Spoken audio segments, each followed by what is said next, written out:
Hi, this is Beth Browning from the Search Engine Academy. I'm located in Philadelphia, Pennsylvania, and I'm joined here today with two of my fellow instructors, Beth Collick out of Dallas, Texas, and Greg Mate from Montreal. Today we're going to be interviewing Jeremy Vest, out of Dallas, Texas as well. He's a SEO video expert and is going to be sharing some tips with us today. So unfortunately, he's having some camera problems, but we're going to just go with the flow and go with plan B and kick off the interview and take advantage of this opportunity we have to spend some time with him. So I'm going to kick it over to Beth Collick to do some further introduction. Thanks a lot, Beth. I really appreciate it. Jeremy is a fellow member of the Dallas-Fort Worth Search Engine Academy with me, and he is the founder and CEO of a company called VidPow. He's an author, a speaker, he's a video marketing nerd, self-professed, and he founded an Emmy award-winning video training company called xtrain.com that created training videos for companies like Adobe and Corel, Wiley, and Safari Books Online. And he's also the author of Exploring Web Design. He has generated over 150 million YouTube views for his clients. Pretty amazing. And he has worked with very large brands. He also speaks at conferences and writes for websites like Search Engine Journal, Real SEO, Marketing Sherpa, and Learning Solutions Magazine. So we're very appreciative that you could join us today, Jeremy, because we have a lot of students that have questions about how to do video SEO, and we just appreciate you being here today. Hey, thank you. Thanks for having me. I appreciate it. You bet.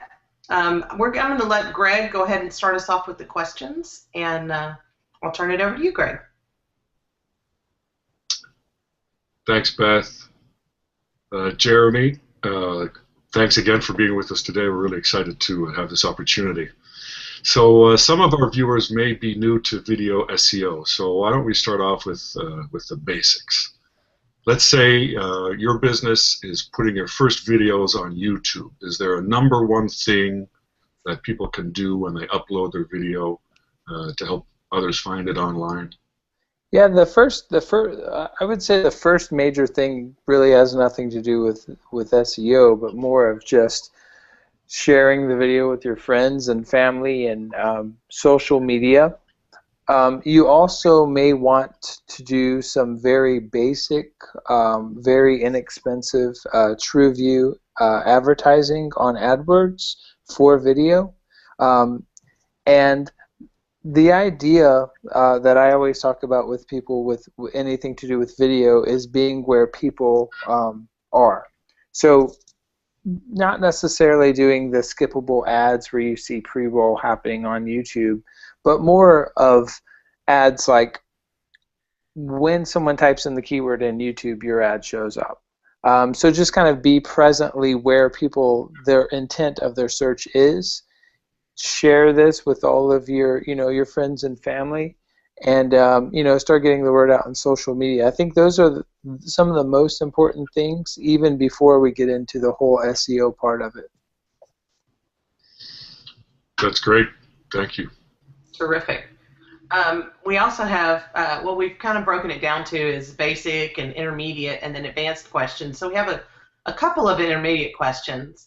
So let's say that you have a channel and you've been uploading some videos, but you realize that your competition has just been blowing it out of the water. It's super competitive. There's lots of videos out there about your topic. What are you going to do, with a real competitive search term like that? What's going to get your video to the top of the YouTube search? And then also, how can you get your video to show up in regular Google search? I'll kind of combine those into two intermediate questions. Sure. So this may blow a lot of people's minds, but actually view duration, how long someone actually watches your video, is the #1 ranking factor on YouTube.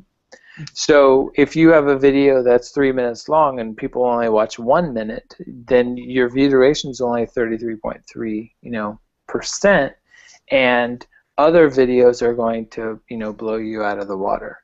So you really need to create videos that people are actually watching. And I thought it was completely genius what YouTube did here. They basically said, we're only going to have videos rank that people want to watch. So pretty smart, right? I mean, because you can game the system all day long, but ultimately with YouTube now, you really can't. I mean, if people aren't watching your I guess you can make a video 1 second long, but but you know that really wouldn't do much good for anyone. So the biggest ranking factor on YouTube, believe it or not, is actually view duration. I'm not talking about title tags or SEO stuff. We're just talking about the fundamental most important part. And the second most important part, believe it or not, is engagement. So likes, comments, shares. So it's really putting the human side into video SEO, and I think YouTube has done a really good job in this perspective. Great. And then if we were working on trying to get a video to show up in Google search, I noticed that Google has some interesting,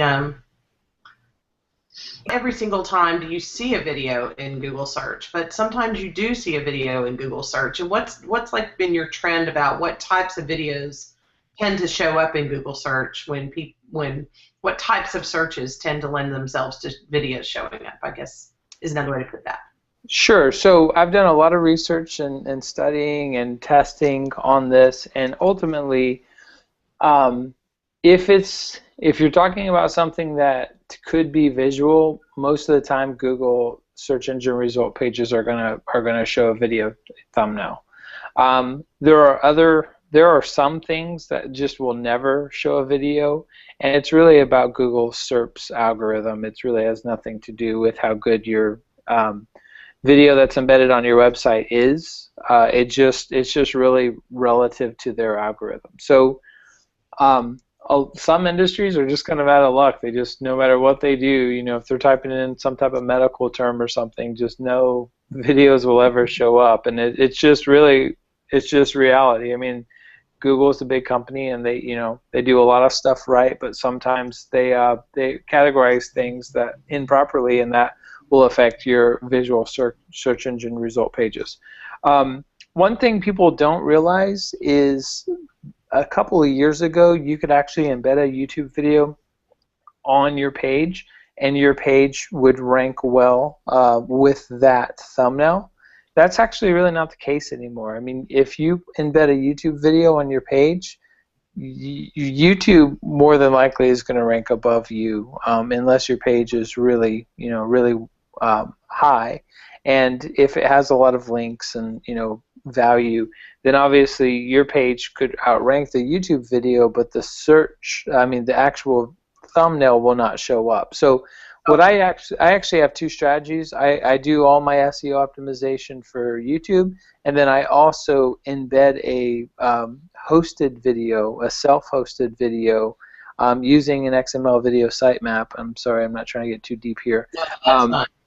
Using a video XML sitemap, and then I usually rank and show up. I would say 85% of the time, landing pages with videos embedded that I've done have actually physically show a URL. A thumbnail. A thumbnail, yeah, and then that self-hosted video is really the key there, and then making sure that page and not necessarily that video has a lot of SEO value to it. Exactly. I mean, it's not a magic bullet. It's just going to help people click on your page. So your page still has to organically rank. The video will help the click-through rate of that SERP. Okay. That's really terrific. That's a great tip. And then, go ahead, Greg. Yeah, it sounds like. Jeremy, it's interesting that you said that some industries, Google is not going to display any videos in the SERPs. So obviously that's one of the best or a major way to get traffic. So is there something you would recommend to those types of industries, something they could perhaps do to still break out and be effective with their videos? Yeah, I mean, I would definitely be, one of the biggest problems businesses have with videos is they like to talk about their message. And unless you're rich, famous, or really attractive, no one gives a crap about your message. And that's just a reality of YouTube and social media. So what I recommend, and to really break out, and I can give you guys a pretty neat example that I did, is to be at the corner of what people are searching for and needing and your product. And let me give you an example. So if someone's searching something and you're a lawyer, and someone's asking questions, you need to be the answer. Your videos need to be the answer, and your brand needs to be there on YouTube, Instagram, Video, Vine, wherever it is that people are. You need to be the answer, and not necessarily just about. It's not about you at all. It's really about what people are looking for, and if you're there at the corner of that, then you're going to do really well. I've worked with a brand that has hundreds of millions of views for how-to content, and they do great because they answer questions.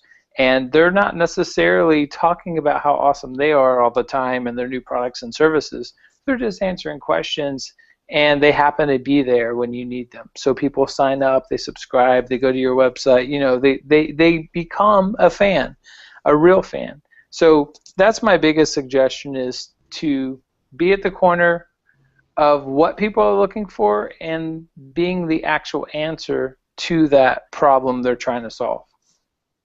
That's great. Perfect. Thanks. That goes right along with our philosophy too, so that's perfect. So finally, or not finally, but we do have an advanced question for you.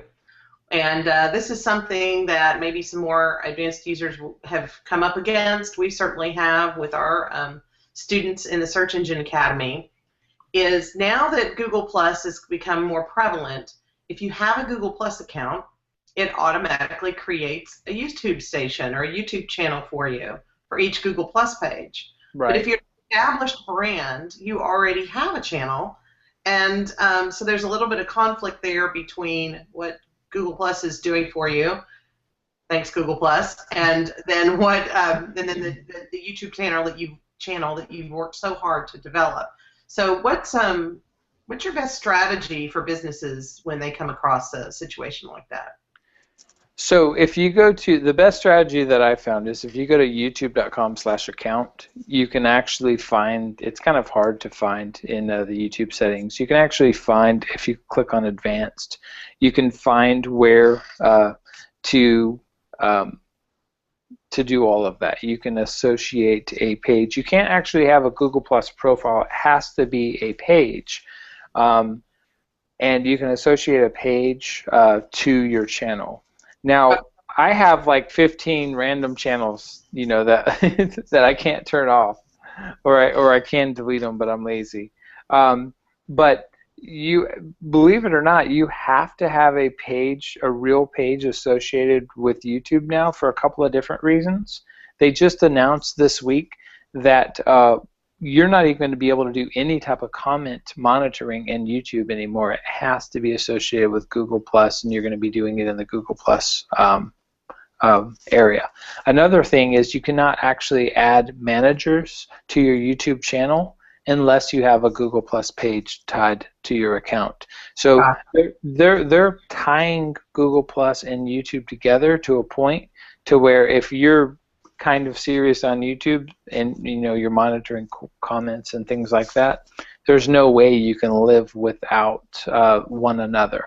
And if you think about it, why would they do that? I mean, people are upset about it and everything, but it makes a lot of sense. They want to be the biggest, you know, social media player in the world, and until they tie the second largest search engine in the world, which is YouTube, to their social media platform, then it's honestly just going to be very difficult for them to grow in mass. So they're doing it by force. People don't like it, but honestly, it's intelligent of what they're doing. I don't necessarily agree with it, but it is very important that for them, obviously, they've kind of missed the social media bubble and they're trying to catch up.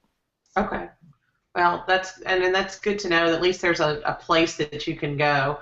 One strategy that I have is I have an older channel that I just call my archive channel, and then when I started my page, I started basically a new YouTube channel that I started putting new videos on from that point forward. But I'm sure that, I mean, there's a lot of different ways you can attack it, and I'm kind of like you, Jeremy. I have a lot of YouTube accounts out there. Yeah. Because through the years we've played around with YouTube, and then they've changed their strategy, and so we've had to adapt with it. So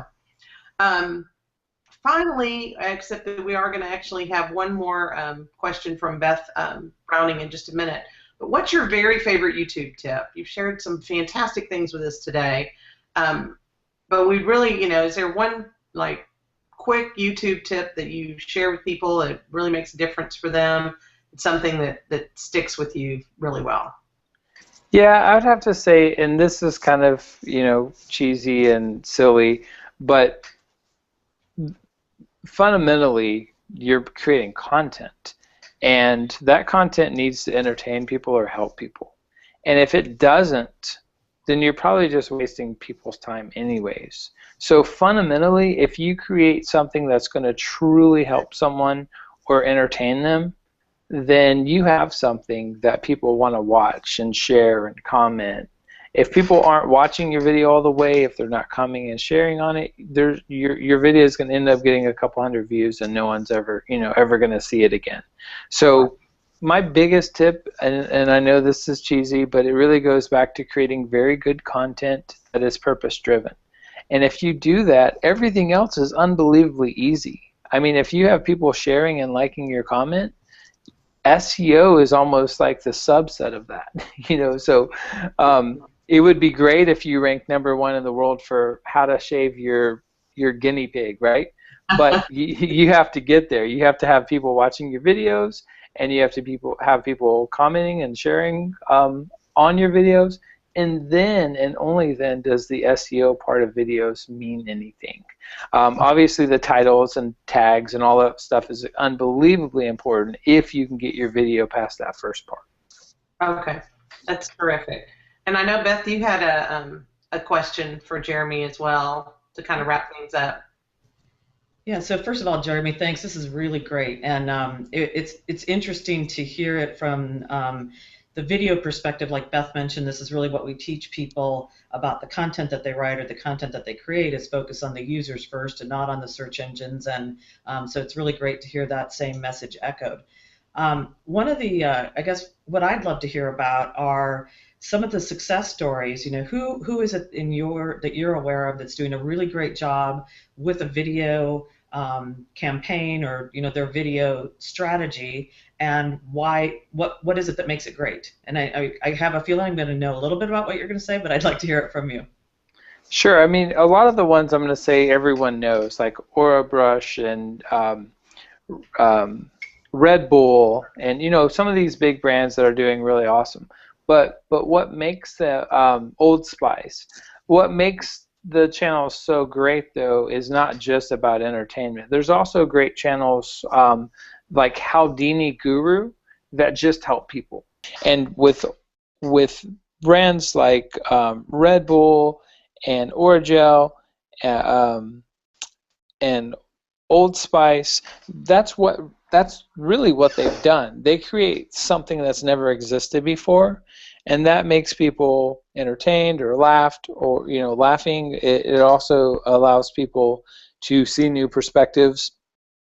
Having things that are just emotionally connecting people to the world, like for example with Red Bull, some of their some of their just shots, and they're just experiencing being on the ski slopes. It's just really cool stuff. And even though you may build widgets, you still have the ability to amaze people. You still have the ability to help people. And that being authentic and being true to you is what separates the millions of crappy videos to the few amazing videos. And that's why people will share them. That's why people will comment and like them. It's not just like the Super Bowl commercial phenomenon where you have to make these crazy commercials. You just have to make commercials that help people or entertain them. And I know I've said that a million times, but that's really what separates the boys from the men on YouTube and on brands. Awesome. That's great advice. That's kind of what I thought I would hear you say. And is there, I want to, I guess, kind of follow-on question, are how-tos the most kind of popular generally, or what, Aside from how-tos, how else can people position their content or their videos into really helping people and answering questions? Well, I mean, how to, I've seen a stat that about 33% of the people that come to YouTube are looking to answer a question, specifically on something they're doing, like Microsoft Excel or how to do my taxes or how to, you know, wax my car. I'm thinking around 33% of the population of YouTube is actually looking to answer a question. So for a business, how-tos are definitely one of the easiest and best ways to get yourself across and help people. You know, entertainment is another thing. Most businesses just can't really pull that off well. So I place, you know, how-tos can be a lot of different things. So it doesn't just have to be, you know, how to wash my dog. You know, it can be a million. You know, there's a lot of gray area and other things it can be. But I would say for most normal, not really attractive, just normal day-to-day businesses, how to is going to be your safest bet and your easiest way to go build, you know, 50 or 100 videos through time. You know, you can also do shows. You can do webinars, you know, podcasts that help people. That's not necessarily a how-to, but it does help people. And you know, everything else, I basically put things into two categories. I put them into informational and entertainment. So how-tos really fall in the informational category. So it can be a lot of different things. But you definitely can do other things. For example, you can have, you know, you can interview people in the industry, people that, you know, as long as you become the perceived thought leader in what you do, I don't really think it matters. It can be beyond just how-tos. I definitely would associate yourself with all the big players in your industry and interview them and, you know, physically be there at conferences and trade events. So it's the how-to helps you have perceived thought leadership, and the thought leadership helps your business to grow organically. And that's kind of, I know I'm saying too much, but that's kind of how I basically, no matter what business I work with, that's the direction I take. Unless it's a big brand and they have to do entertainment, then that's a whole different situation. But for most smaller companies, the path I just kind of outlined is what I do 90% of the time. Awesome. That's great advice. Beth, Greg, you have any other questions for Jeremy before we wrap things up? Not today. I'm sure I'll have some more later, but All right. Well, Jeremy, thank you so much for taking the time with us. I guess we did our own how-to video today, yes. and we're really excited about getting involved in the whole video scene and look forward to bringing more interviews to students of the Search Engine Academy and just anybody who's looking for great information about search engine optimization and related topics. So we will see you next time, and thanks everybody for joining us. Thanks, everybody.